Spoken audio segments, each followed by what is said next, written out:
Bonjour, c'est M. Lemoya, votre professeur de mathématiques. Aujourd'hui, dans cette vidéo, nous allons voir un nouveau chapitre, les probabilités conditionnelles. Donc, quand on parle de probabilité conditionnelle, c'est quoi? Si on nous donne deux événements A, donc là, supposons j'ai un événement A et aussi un événement B. Donc ici, on a P de A sachant B.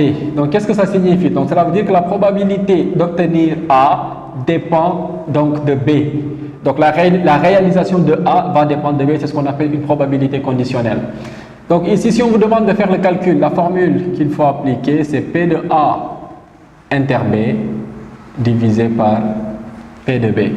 Pareil, si on me donne P de B sachant A, donc au numérateur, on aura toujours A inter B, mais au dénominateur, cette fois-ci, on aura P de A. Maintenant, pour la probabilité conditionnelle, donc nous, on peut nous donner un exercice soit sous forme d'arbre pondéré ou bien sous forme de tableau.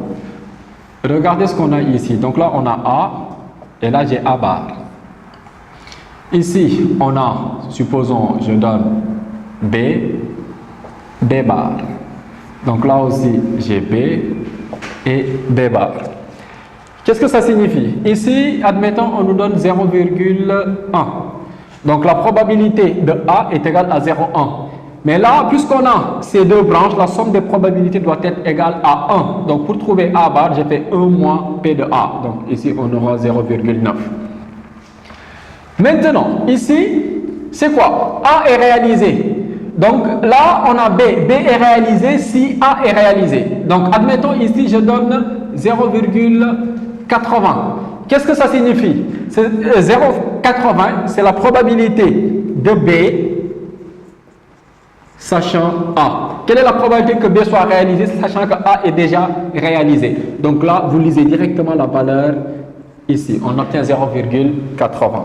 Donc là aussi, la somme des probabilités est égale à 1. Donc ici, on aura 0,20.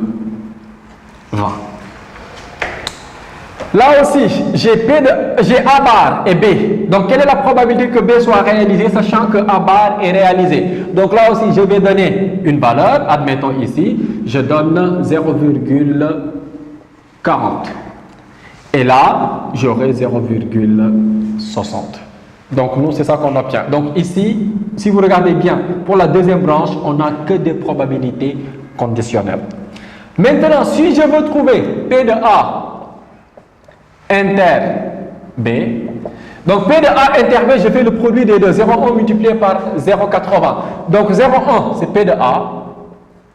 Et là, j'ai P de B, sachant A. Mais si vous regardez bien, à partir de cette formule, donc ici, à partir de cette formule, si je veux trouver P de A inter B, je fais P de A fois P de B, sachant A. Donc nous, on aura 0,1 multiplié par 0,8.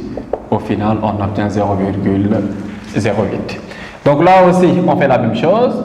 Donc P de A inter B bar. Donc on commence par P de A. Donc c'est P de A fois P de B bar, sachant A. Donc là aussi, même chose, on a 0,1 multiplié par 0,20, on obtient 0,02. Même chose, ici, P de A bar inter B, donc on aura P de A bar multiplié par P de B, sachant A bar. On a 0,9 multiplié par 0,40. Donc là, on obtient 0,36. Et enfin, P de A bar inter B bar. Donc nous, on aura P de A bar multiplié par P de B bar, sachant A bar. Donc là, on a 0,9 multiplié par 0,6. Au final, on obtient 0,54. Mais là aussi, vous pouvez remarquer une chose, si vous faites la somme de ces probabilités, 0,08 plus 0,02 plus 0,36 plus 0,54, au final, la somme des probabilités est égale à 1. Donc nous, c'est ça qu'on obtient. On va passer à autre chose. Maintenant, regardez si on vous demande de calculer P de B. Donc ici, on connaît P de A, on sait que c'est 0,1. Si on vous demande de déterminer P de B, ce que vous allez faire, donc là, vous allez chercher B. On a B, et là aussi, on a B.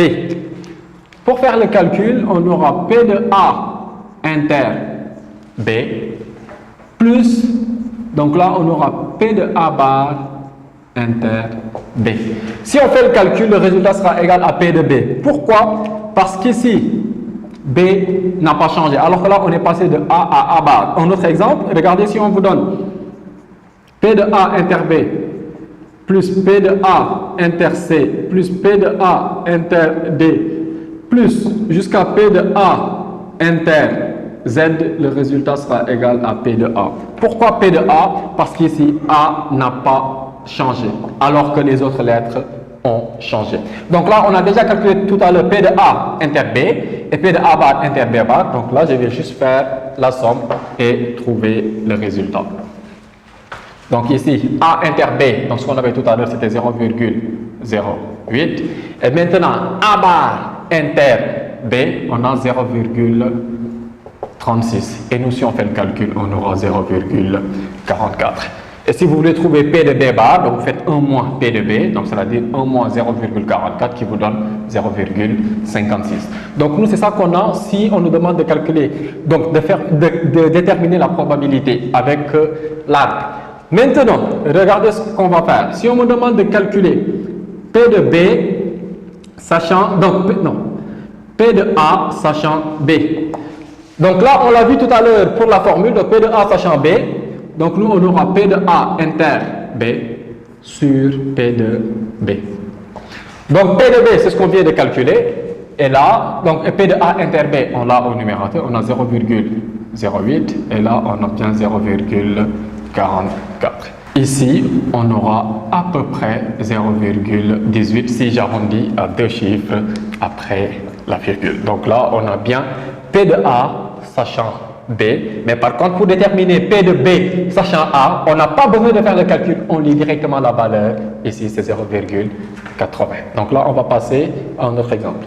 Maintenant, pour cet exemple, on nous demande de faire la même chose que tout à l'heure avec l'arbre. Regardez, si on vous demande de déterminer P de A. Donc là, qu'est-ce que vous faites? Vous prenez le total de A divisé par le total général. Donc là, on a 10 divisé par 100 et là, on obtient 0,1.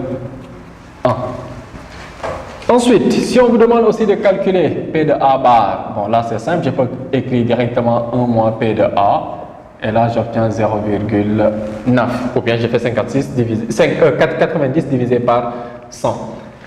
Pareil aussi, P de B, donc je prends le total de B, donc 44 divisé par 100. Et B bar, donc c'est 1 moins P de B, on aura 0,56. Maintenant, si on vous demande de déterminer P de A inter B, donc P de A inter B, on va chercher ce que A et B ont en commun. Donc ce que A et B ont en commun, c'est 8. Donc nous, on a 8 divisé par le total général. On obtient 0,08. Et si on me demande P de A sachant B, donc P de A sachant B, on l'a vu tout à l'heure, c'est P de A inter B divisé par P de B.